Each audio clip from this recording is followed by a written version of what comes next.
Kagumnya setan kepada Syekh Abdul Qadir Jailani. Seperti yang telah diceritakan sebelumnya bahwa Syekh Abdul Qadir Al-Jailani mendapatkan gelar Raja Para Wali dengan sikap tunduk dan rendah diri.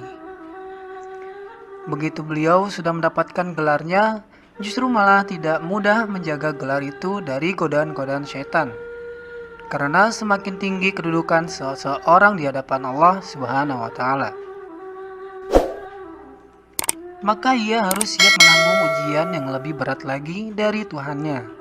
Syaitan terus menggoda manusia dan para kekasih Allah Subhanahu wa Ta'ala hingga hari kiamat agar terjerumus dalam api neraka. Tak terkecuali Syekh Abdul Qadir Al-Jailani. Dalam satu kisah, ketika Syekh Abdul Qadir Al-Jailani lagi menyendiri, beliau dikagetkan dengan datangnya sebuah cahaya besar yang memenuhi penjuru langit. Lalu bayangan itu datang dan memanggil beliau. "Wahai Abdul Qadir, aku ini Tuhanmu, kamu adalah kekasihku. Aku akan meringankan syariat untukmu. Apa yang aku haramkan sebelumnya, sekarang aku halalkan untukmu," kata bayangan itu. "Wahai yang terlaknat, pergi kamu sekarang dari hadapanku. Kalau tidak, aku akan hancurkan kau," jawab Syekh Abdul Qadir Al-Jailani. Begitulah setan menggoda para kekasihnya. Ia mengaku dirinya sebagai Tuhan agar Syekh Abdul Qadir Al-Jailani percaya dan mengikuti perintahnya. Namun Allah tidak akan membiarkan kekasihnya terjerumus ke dalam jalan yang salah. Syaitan diberikan kebebasan oleh Allah Subhanahu wa Ta'ala untuk menggoda manusia sebagai manifestasi keadilan kepada seluruh makhluknya. Sesaat setelah kejadian dialog tersebut, tiba-tiba cahaya itu padam dan sedikit demi sedikit hilang dari pandangan Syekh Abdul Qadir Al-Jailani. Beliau terus menyendiri menikmati keindahan alam sebagai bukti kebesaran Allah Subhanahu wa Ta'ala. Tak lama kemudian, bayangan yang tadi menghilang, kembali memanggil Syekh Abdul Qadir Al-Jailani dalam wujud kabut dan berkata,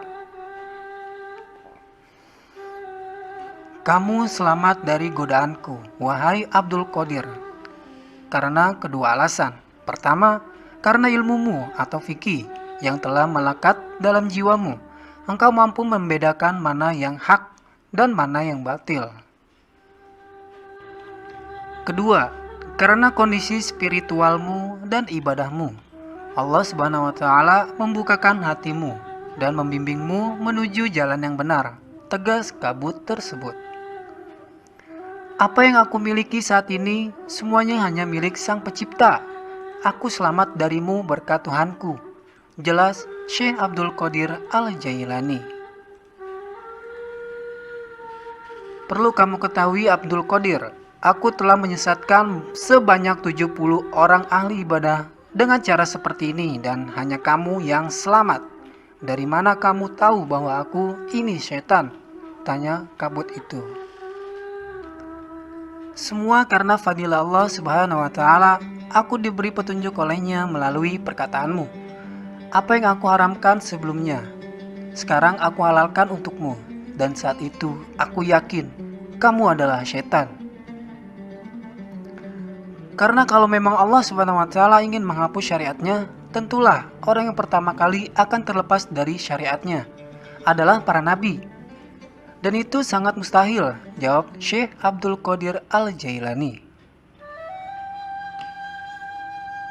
Melihat percakapan Syekh Abdul Qadir Al-Jailani dengan setan, sudah jelas bahwa keimanan dan ketakwaannya kepada Tuhannya begitu mendalam.